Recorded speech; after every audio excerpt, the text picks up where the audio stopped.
د رسول الله صلی الله علیه وسلم مبارک لور ده حضرت فاطمه رضی الله تعالی عنها څومره حیا ناکه ده. یو ځل رسول الله مبارک سره ناست و، دی کې میاشت راختلې وه. چې میاشت راوخته نو خلک د دې لومبۍ او دویمې او درېیمې میاشته په غور باندې ګوري. نو ورته وایي فاطمې هغه د میاشت د بچې، نو دی ورته ونه کتل. نو بیا ورته فاطمې هغه د میاشت ختلې ده، نو دی بیا ونه کتل. وی لورې تا ته ویم که نه میاشت ختلې ده. وی د الله رسوله زه خو د دویمې درېیمې شپې میاشت ته نه ګورم. ولې بچې؟ وی دې وخت کې خلک ورته ګوري، نو زما او د خلکو نظر په دا میاشت را یو ځای کېږي. خو چې حضور پاک ورته فرمایي چې وګوره، نو شریعت کې منع خو نه ده. یو اوس بومې د سړي ورته ګوري او ښځې ورته ګوري، یو دیوال د سړي ورته ګوري ښځه ورته ګوري، هېڅ ګناه پکې نشته. لیکن دا د هغې حیا وه. زموږ علماو یو مسله ایستې ده، زموږ شامي او نورو کتابونو کې شته چې یو انسان یو جینۍ اوبوس کي په یو جام باندې او لږ هغه اوبه راوالي او پردی لکه او هغه د جینۍ د شونډو په ځای باندې شونډې ږدي او بس کي د خواهش او شهوت په نظر دا بیا ګناه ده.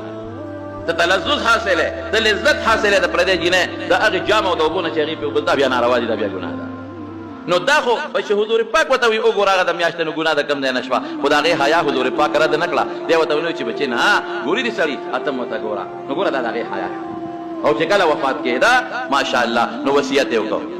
پخوا به زمونږ اوس هم شته، زمونږ د زنانو په دې کټ باندې د مړي په دې کټ باندې د جنازې په کټ ډولۍ پرته وي، د لرګو یو شی پروت وي، بره پې د پاسه څادر پروت وي، داسې ده که نه ده؟ نو دا د هغې رواج و. هغې ته چا ویلو چې په حبشه کې ښځې چې مړې شي او جنازې وړي نو داسې لرګي پې کېږي او د پاسه پې څادر کېږي. نو وصیت یې وکړ، وی زما جنازه چې وړی نو زما په کټ باندې به لرګي کېدی، بره به پې څادر خور کې چې زما کفن هم څوک ونه وي، او جنازه به مې د شپې کوې، در ورځې به زما جنازه هم نه کوې، د شپې به کوې. دومره حیا وه په حضرت فاطمې رضی الله تعالی عنها کې.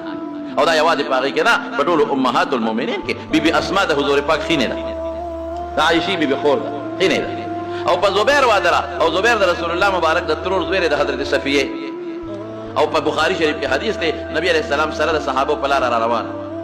نو دا بیبي اسما دا تلې وه، هغه زمانه کې دا پرده پوره نه وه، دا د مخ پرده نه وه، د لاسونو پرده نه وه.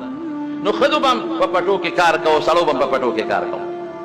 اوس هم په بعضې علاقو کې ښځې په پرده کې ځي، خو خیر هغه زمانه داسې وه چې د دې لاسونو پرده او د مخ پرده، د سټ پرده، د لاندې خپو پرده دا نه وه، نوره وه او دا نه وه.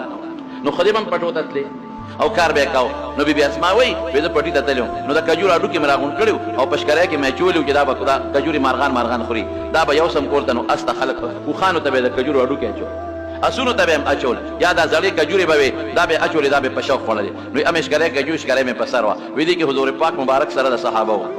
وی چې دې سینګ ولیدم نو زه خو یې پېژندم، ځکه د رسول الله مبارک نږدې رشته دار وه.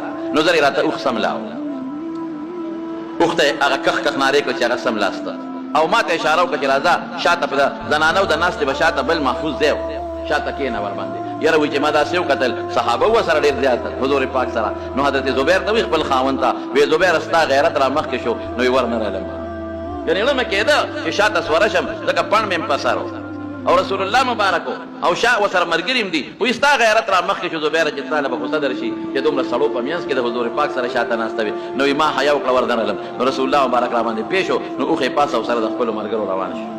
زبیر ورته وایي ډېره ګرانه ده، ګنې ماته دا ډېره سخته ده چې ته پټي ته ځې او د کجورو هډوکې راغونډې او په سر یې راوړې، که حضور پاک سره شاته ناسته وي ښه به دې کړي.